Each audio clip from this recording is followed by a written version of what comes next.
Hi, it's Jonathan with Copley Advertising, and today we're going to talk about the difference between mobile geofencing and mobile marketing.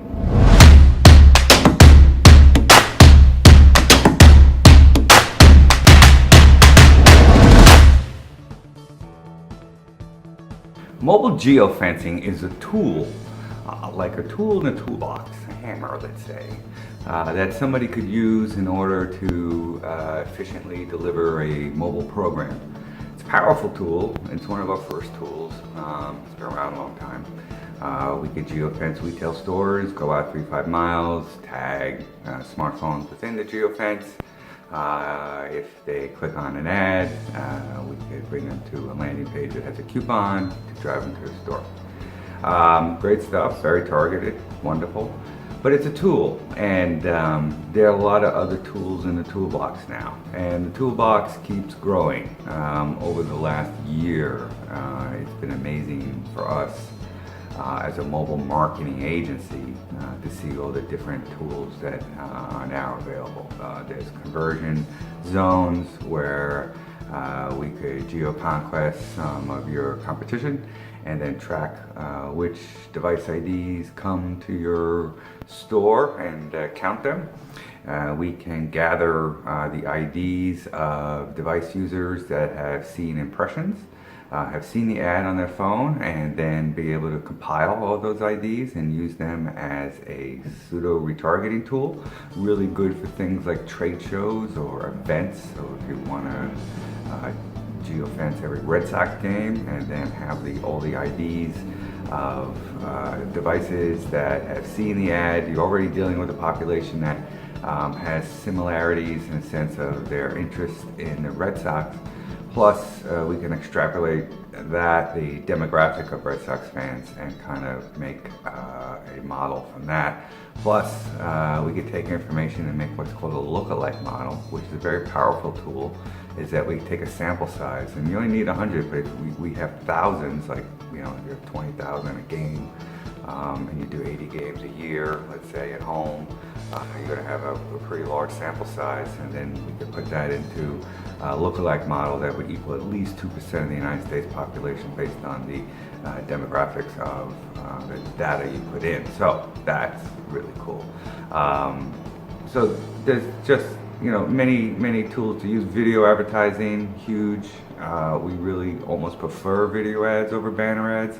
The response rate has been great. I mean, you just need an MP4 file to upload to a server, and then you know, we could use ad tags to bring that in. That's doing really well. The price of that has plummeted. I remember in the old days it was like $25 a CPM, and now you're talking about, you know, $7 a CPM. It all depends what you're running. We run 320 by 480s. Which is a good size on a screen. So anyway, you can see from my conversation, there's a lot out there, and it's growing every day. So what a mobile marketing agency does is that it takes all these tools from different sources, and then we have, you know, companies around the world: Singapore, Vancouver, Chicago, New York, over Belgium. So we take what's offered by each company, and then we could put that together as a program that fits the client's needs. Maybe budget driven, it may be population driven, it's always results driven.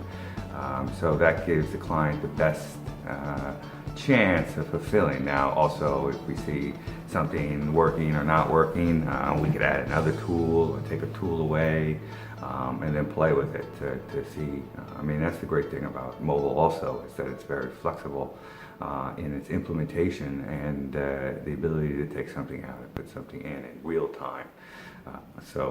You know, works really well in that regard. So, you know, as you heard from me say before, in exploring DMAs, if we find initial DMA being tested that doesn't really reach performance level, we could quickly try a different DMA that the client may not anticipate it to do well, and it does. So that gives them the data information, the back information, to possibly do an offline campaign there, or at least test it. So, you know, all the data is very important on the back end. Make sure you're, you know, the mining of the data. So anyway, I just bring that up because mobile is changing rapidly. It's not going away. It's accelerating. You have to have mobile. If you don't have mobile in your ad budget right now, that's the big problem. You need mobile, because mobile is where things are going. I mean, the screen views for mobile are bigger than television, and surpass digital.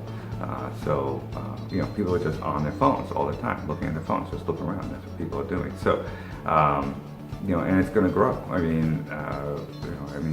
Next year you're going to have at least 25% of your ad budget in mobile, at least. Be careful. I just say this because just be careful. I mean, there's a lot of people, out-of-home people selling geofencing, which is fine. It seems to be a good mix and working well.